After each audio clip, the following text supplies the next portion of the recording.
আপনি কি অল্পতেই হাঁপিয়ে ওঠেন? শরীর ভীষণ দুর্বল লাগে? শরীরে কি সবসময় ক্লান্তি ও কমজোর ভাব বেড়েই চলেছে?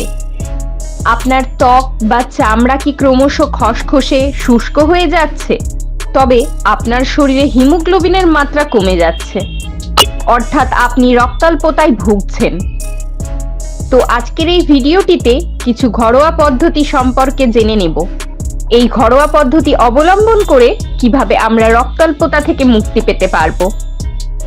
আমাদের শরীরে হিমোগ্লোবিনের মাত্রা তখনই কমে যায় যখন হিমোগ্লোবিন তৈরির জন্য যে এসেনশিয়াল উপাদানগুলি রয়েছে সেগুলির ঘাটতি হয়ে যায়। আমাদের শরীরের হিমোগ্লোবিন তৈরির মূল যেই উপাদানগুলি আছে সেগুলি হলো iron, folic acid, vitamin C, vitamin বি12। এই উপাদানগুলি যদি আমাদের ডেইলি ডায়েটে থাকে, এগুলি যদি আমরা পর্যাপ্ত পরিমাণে না পাই, সেক্ষেত্রে আমাদের শরীরে কিন্তু রক্ত তৈরি হতে পারে না। তখন কিন্তু আমাদের শরীরে হিমোগ্লোবিনের মাত্রা কম হতে থাকে।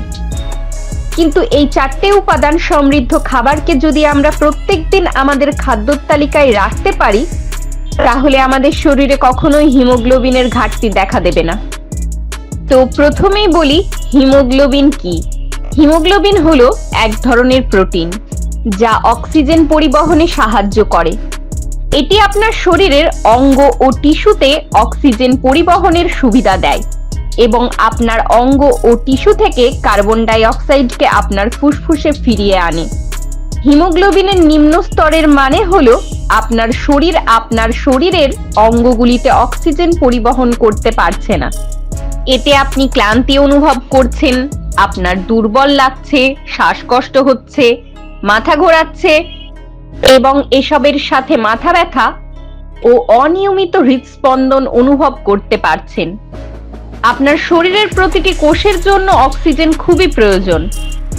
তাই আপনার শরীরে হিমোগ্লোবিনের মাত্রা অত্যন্ত কম হয়ে গেলে চিকিৎসকের পরামর্শ নেওয়া কিন্তু অত্যন্ত জরুরি। হিমোগ্লোবিন মূলত রক্তে অবস্থিত প্রোটিন।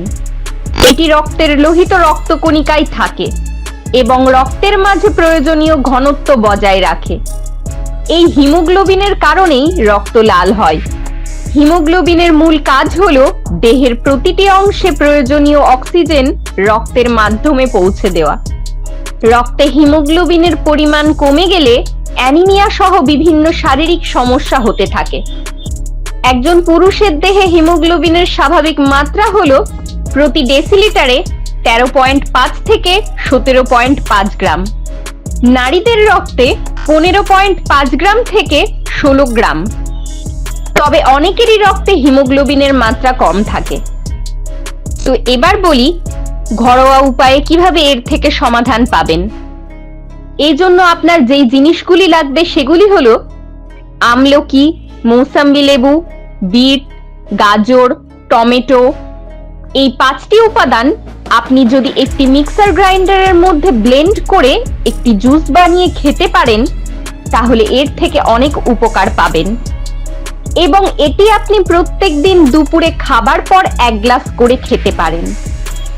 এতে যদি আপনার শরীরে হিমোগ্লোবিনের মাত্রা কম থাকে, আপনার শরীরে যদি শারীরিক দুর্বলতা, ক্লান্তি, অলসতা, সবসময় ঘুম ঘুম ভাব, এইসব বিভিন্ন রকমের অসুবিধা দেখা দিতে থাকে, সেক্ষেত্রে কিন্তু আপনি দ্রুত এই সমস্যা থেকে মুক্তি পাবেন। এর পরের জিনিসটি হলো লাল শাক। লাল শাকের মধ্যে প্রচুর পরিমাণে গুরুত্বপূর্ণ উপাদান রয়েছে যেটি রক্ত তৈরিতে সাহায্য করে।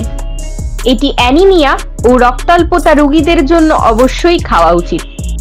এর মধ্যে folic acid, vitamin C, iron, vitamin বি12 এগুলি প্রচুর পরিমাণে রয়েছে। এছাড়াও ক্যালসিয়াম, পটাশিয়াম, ম্যাগনেসিয়াম, ফসফরাস বিভিন্ন রকমের উপাদানে পরিপূর্ণ এই লাল শাক।